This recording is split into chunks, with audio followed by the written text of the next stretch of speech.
ಪ್ರಿಯರೇ, ದೇವರು ಒಳ್ಳೆಯವರು, ಒಳ್ಳೆಯದನ್ನೇ ಮಾಡುವವರಾಗಿದ್ದಾರೆ. ಕರ್ತನು ನಮಗೆ ಒಳ್ಳೆಯದನ್ನೇ ಮಾಡ್ತಾರೆ. ಎಷ್ಟು ಒಳ್ಳೆಯವರಂತಂದರೆ,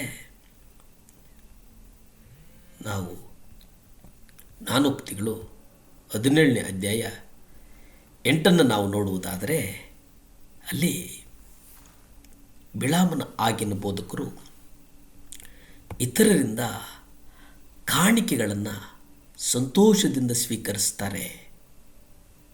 ಆ ಕಾಣಿಕೆಗಳು ನಮ್ಮ ಕಣ್ಣುಗಳನ್ನು ಕುರುಡಾಗಿಸಬಹುದು ಎಂಬುದಾಗಿ ನಾವು ಜ್ಞಾನೋಕ್ತಿಗಳಲ್ಲಿ ನಾವು ನೋಡುತ್ತೇವೆ.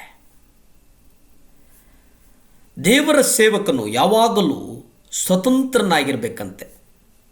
1 ಕೊರಿಂಥದವರಿಗೆ 7ನೇ ಅಧ್ಯಾಯ 23 ನಾವು ನೋಡ್ತೇವೆ.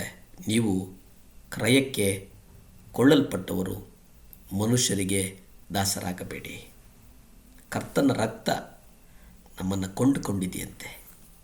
ನಾವು ಮನುಷ್ಯರಿಗೆ ಎಂದಿಗೂ ನಾವು ದಾಸರಾಗಬಾರದು. ಕರ್ತನು ನಮ್ಮನ್ನು ಬಹಳವಾಗಿ ಮೆಚ್ಚಿದ್ದಾನೆ.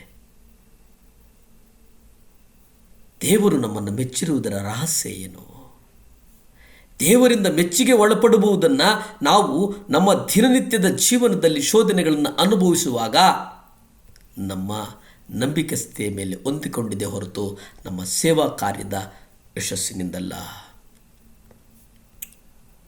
ಸರ್ವ ವಿಷಯಗಳಲ್ಲಿ ನಮ್ಮ ಹಾಗೆ ಕರ್ತನು ಶೋಧನೆಗೆ ಒಳಪಟ್ಟನು.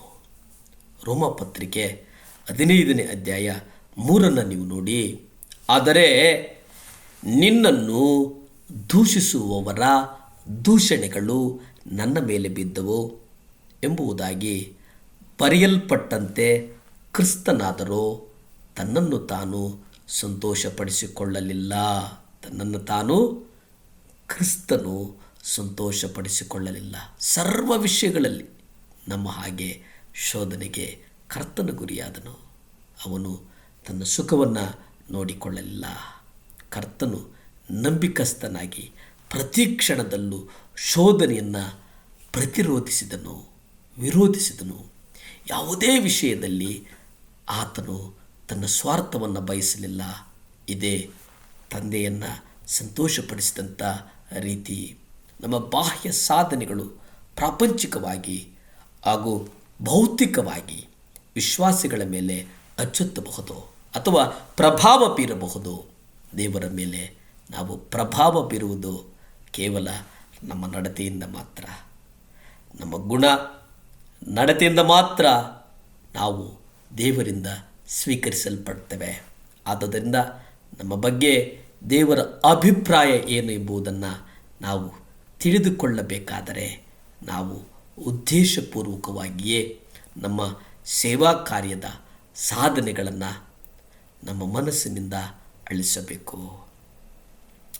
ನಮ್ಮ ಪಾಪದ ಬಗ್ಗೆ ನಮ್ಮ ಮನೋಭಾವದಿಂದ ಹಾಗೂ ನಮ್ಮ ಯೋಚನಾ ಜೀವಿತದಲ್ಲಿ ಸ್ವಕೇಂದ್ರೀಕೃತದಿಂದ ನಮ್ಮನ್ನು ನಾವು ಮೌಲ್ಯಮಾಪನ ಮಾಡಿಕೊಳ್ಳಬೇಕಾಗ್ತದೆ.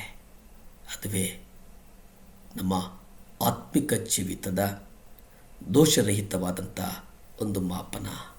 ಆದ್ದರಿಂದ ಪ್ರಪಂಚ ಪರ್ಯಟನೆ ಮಾಡುವ ಬೋಧಕರು ಅವರು ಅತ್ಯಂತ ಎಚ್ಚರಿಕೆಯಿಂದಿರ್ತಾರೆ, ಅತ್ಯಂತ ಜಾಗರೂಕತೆಯಿಂದ ಅವರು ನಡೆಸ್ತಾರೆ.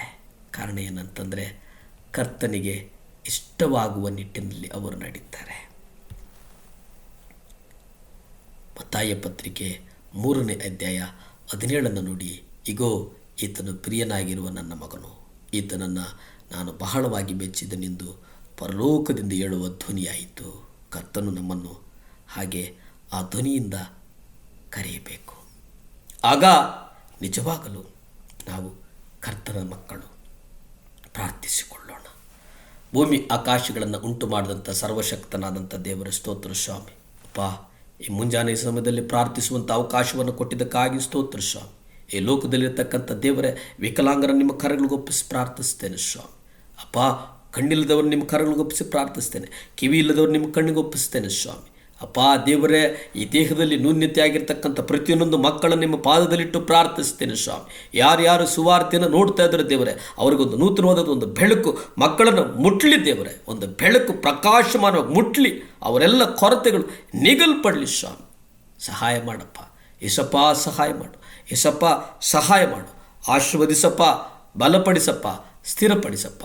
ಯೇಸುವಿನ ನಾಮದಲ್ಲಿ ಬೇಡ್ತೇನೆ ಪರಮ ತಂದೆಯೇ, ಆಮೇನ್ ಆಮೇನ್. ಹಲ್ಲೇಲೂಯಾ.